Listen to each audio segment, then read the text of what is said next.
Okay, guys, here we go. We are going to be going through hepatic clearance. Now, I think there's going to be 12 videos. Some will be longer, some will be shorter, so hang with me. This relies upon you having mastered the clearance concepts section before we go on. Okay, I'm going to just quickly, I'm not going to read all these to you. You guys can read. So basically what we're trying to do is figure out what determines clearance when it's cleared, when we have a drug cleared by the liver, so that we can anticipate drug and disease interactions that may occur that could cause us to need to alter our dosing regimen. So again, as a review, the definition of clearance is the volume of blood from which drug is completely removed in a given unit of time. So again, it's volume per time. And here's our model, right? So we have blood coming in at a rate of Q times a particular concentration of the drug. And this time, instead of just a clearance organ, we're going to consider this being the liver. And then that same blood flow out, but now a venous concentration that, if the liver eliminates the drug, will be less than the concentration of drug coming into the liver. And then, of course, there'll be drug eliminated. It assumes there's no irreversible binding of the drug to the liver. Okay, we talked about the extraction efficiency of a system. Remember, clearance is equal to Q times E. So now we're going to specifically talk about hepatic extraction. So now we're talking about hepatic extraction ratio. This maybe should have a little H by it, just to be clear. Whoops. I don't know if I can do that quickly. There should be a little, well, it's not wanting to do it, but a little H. All right, and by there, right here. Whoopsie. To specifically look at the extraction efficiency of the liver. Remember, the extraction efficiency will range between 0 and 1, between none of the drug being eliminated, which would be 0 to 100%, or 1, all of the drug being eliminated. And the relationship with bioavailability, this should actually say, sorry, I meant to switch all of these and I didn't. I missed this one. I'll go back and fix that. This should be FH, the fraction that escapes the first pass effect, is equal to 1 minus E. We learned that in the last set of slides as well. And we know that hepatic clearance in this case is going to be due to not just any blood flow, but hepatic blood flow to the liver, and the extraction efficiency is going to be hepatic. So this should have little H's by it to specifically look at the hepatic blood flow and the hepatic clearance, because total clearance is going to be dependent upon many organs, right? It might not just be the liver. It could be the kidneys, which we'll learn about soon, or the lungs, or whatever else.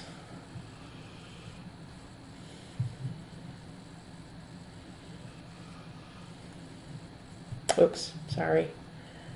You would have thought I would have gotten the hang of this by now. And again, recalling that the effect of blood flow, as the extraction efficiency is on the high side, this is our shiny dairy, right? Where the rate limiting step is bringing the drug to the liver in this case. So this is like our dairy, where the rate limiting step is getting the drug or the milk to the dairy. So the trucks bringing that milk in is the rate limiting step. So the hepatic clearance will approach but can go no higher than blood flow to the liver. Blood flow becomes the rate limiting step in determining clearance. Right? Blood flow is the rate limiting step, Q, in this case, Q of the liver. This is analogous to our perfusion limited model, and therefore changes in Q will greatly affect clearance. In fact, we already know that clearance is going to be approximated by Q for these high E drugs.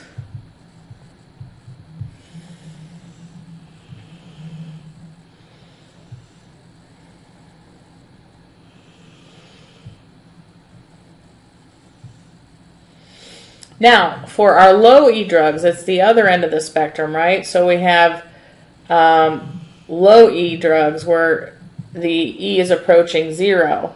So here, the hepatic clearance is limited by its extraction ratio, and specifically, it's going to be dependent upon intrinsic clearance times fraction unbound.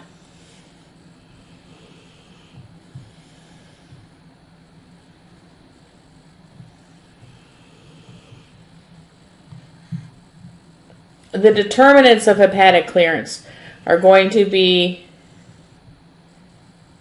the blood flow to the liver, QH, the intrinsic clearance of the liver, fraction unbound in plasma, that stays the same no matter what, blood flow to the liver, and intrinsic clearance of the liver. So liver blood flow hepatic clearance, or hepatic intrinsic clearance, specific to the liver.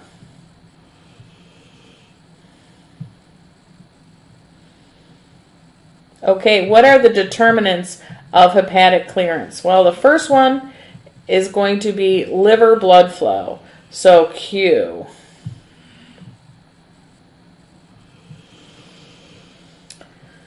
So, what affects liver blood flow? Liver blood flow, normal is 60 to 80, but you know what? I should change that too. We're going to use 90 liters per hour. So we're going to use as our normal liver blood flow 90 liters per hour. Again, the units are in volume per time because it's a blood flow.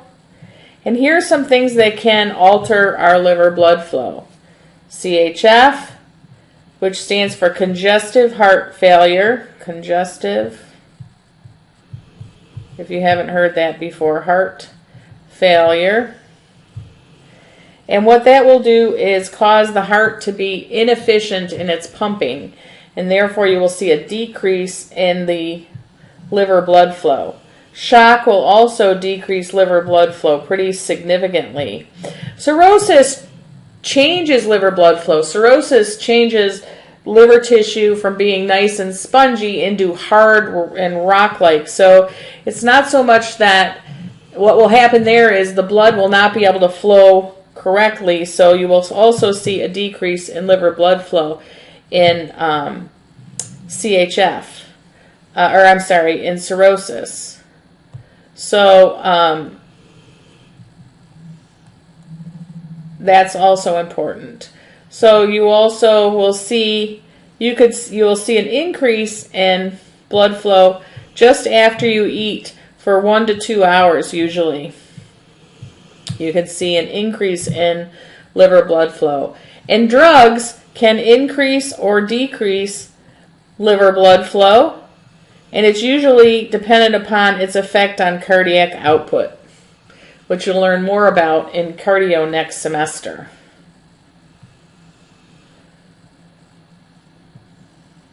Okay, we're going to stop there. See you in the next one.